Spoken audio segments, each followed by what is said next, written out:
près de Lelès, c'est que la restauration scolaire est en régie municipale.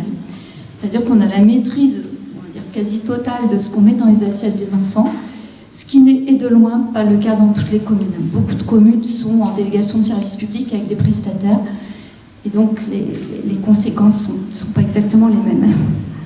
En début de mandat, j'ai rencontré Lionel Villaret, qui est donc le cadre responsable de la restauration scolaire sur Prades, et on a établi ensemble les objectifs du mandat, ce qu'on priorisait, sachant que la plus grande des priorités, c'était donc la santé des enfants.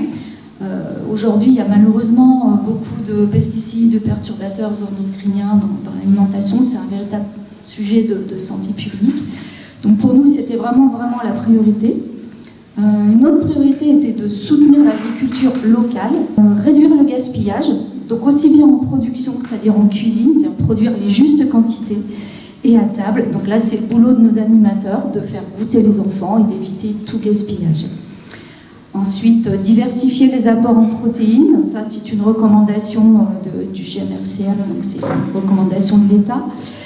C'est-à-dire laisser plus de place aux protéines végétariennes et, en conséquence, les quelques économies réalisées, les réinvestir dans la qualité de la viande.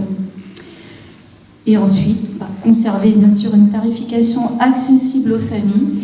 Et donc, au cours du mandat, nous avons rajouté une tranche, on est aujourd'hui à 10 tranches, pour vraiment adapter les tarifs aux revenus des familles. Alors aujourd'hui, on a 60% de bio, on avait donc 35% en 2020, et la loi Egalim ne nous impose que 20%.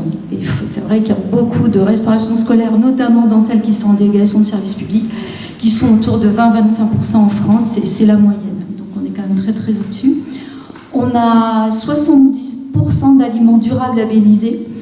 On a 80% des repas qui sont faits maison, c'est-à-dire qu'on n'introduit quasiment pas d'aliments industriels ou déjà préparés. On a beaucoup travaillé sur les déchets aussi, donc on a des pesées très régulières. On est à 28 grammes de déchets en moyenne par jour par enfant, ce qui est vraiment minimum. 40 grammes en 2020, donc vous voyez que ça a bien progressé. Et en moyenne, sur les écoles primaires en France, on est à 70 grammes. Voilà. Donc tout ça a mérité en 2025 le label 3 carottes EcoCert et le label Territoire Bio Engagé, donc décerné par l'Interbio Occitanie, niveau 3 également.